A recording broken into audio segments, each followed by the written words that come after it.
Hello, comrades, and welcome back to Ushanka Show. Здравствуйте, дорогие товарищи. В эфире программа Ushanka Show. In today's video, I want to tell you about one of the most unusual and rare cars of the Soviet automotive industry, Volga Gaz 2495. Today's video was made possible by Avtoklassika.com, an Ukrainian company that specializes in restoration of vintage Soviet-era cars. On their website, you can find plenty of restored as well as project Soviet cars available for sale.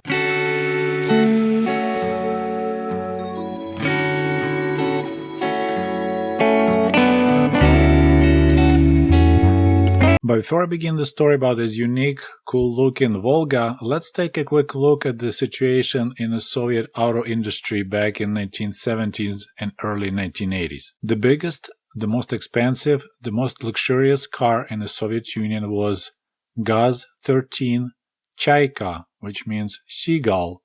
That huge car was limo class, was produced for 22 years from 1959 all the way till 1981. Chaika was a large vehicle, 18 feet long, was considered a limo, could fit 7 passengers, and what's interesting, it wasn't available for retail sale. It even didn't have a price. Chaika cars were mostly used as personal vehicles of the top apparatchiks of the Soviet Union, so-called nomenclatura, and that's why it got this nickname, Chlenavoz, where you can translate as the member carriers, since a lot of members of the Central Committee of Communist Party had Chaikas.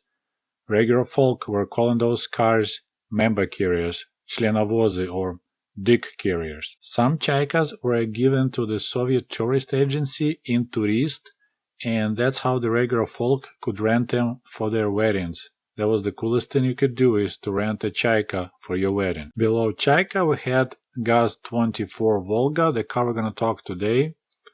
That also was produced for almost 20 years. It was hard to purchase those cars. They were mostly used as a taxi cars, ambulance, and so on. And that car was used in lotteries. You could win a Volga in the lottery. Below Volga, we had Vaz Zhiguli, a licensed copy of Italian Fiat 124. That one was probably the most desirable and the most popular car in the Soviet Union. People waited up to 9 years to purchase one of those cars, and I already had a couple of videos on that topic. I'll provide the links below in the comment section. Below Zhiguli was Moskvich. Although it was the same kind of class car, it wasn't as popular as Zhiguli. Was considered more inferior. It was produced at 2 factories. One was located in Moscow, called AZLK, and another was located in Izhevsk. Otherwise, they looked very similar. And my cousin owned a car like that. Below Moskvich was ZAZ Zaporozhets, a car made in Ukraine. That was a smaller vehicle with air-cooled rear engine. And that car was one of the kind too. And on the bottom of this car food chain was so-called Invalidka. That car was specifically designed for the handicapped people. It was actually not a car according to classification. It was called 4-wheel motorcycle. And those were given for free by the government to the veterans, like handicapped veterans of World War II. Okay, and now we are ready to talk about our unique Volga Gaz 2495.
This car became a reality, although as a limited edition, only 5 of such cars were produced ever, thanks to our leader, Leonid Ilyich Brezhnev. You see, Leonid Ilyich had 2 great passions in his life.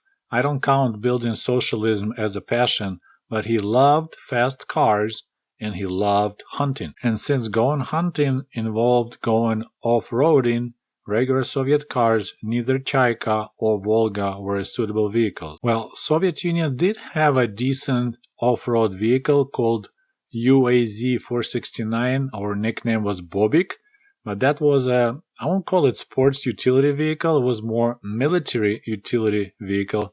So it was pretty basic, not comfortable, but it could go off-road, and it was used mostly for the military purposes, or sometimes it was given to the managers of the collective farms who had to drive out to the fields.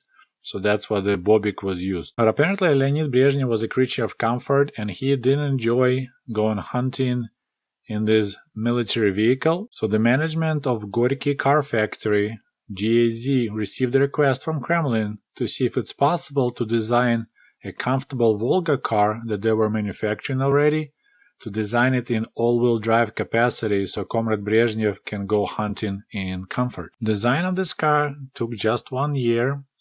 They hand-assembled 5 cars, and they just used the existing components. So they used existing Gaz Volga car and all-wheel drive system and transmission from this UAZ military utility vehicle. But of course, it's easier said than done. It was a lot of engineering challenges. So they used Volga rear-wheel drive and installed another one just turned backwards in the front. Then they used parts from this military SUV vehicle and tried to get it going together, but they had issue with the noise and vibration. Transmission wasn't working really well.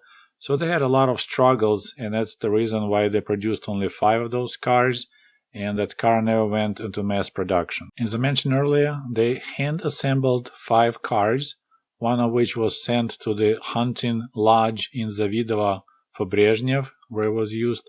Other 4 they sent to local militia as well as the military for testing to see if they'll be interested in vehicles like that. Apparently, military and police wasn't really impressed, and as well it was really hard to service that car.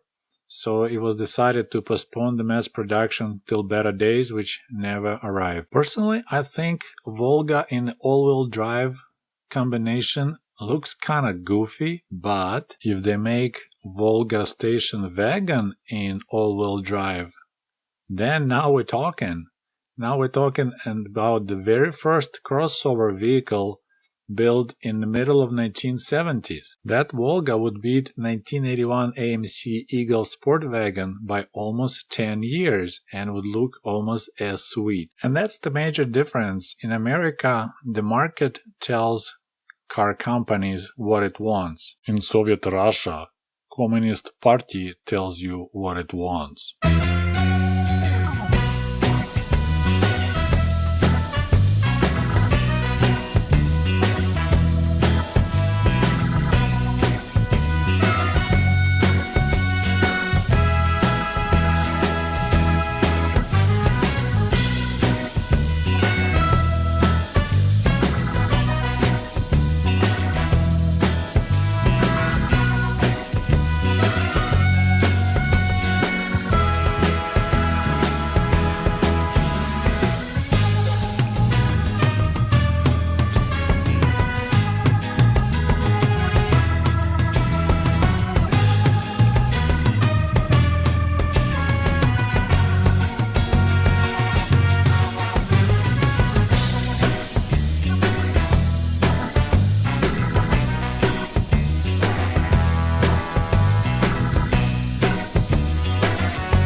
Well, my friends, I hope you liked this story. Once again, I would like to thank my friends from autoklassika.com for providing information about this unique car. And we'll talk to you soon. До свидания. Goodbye.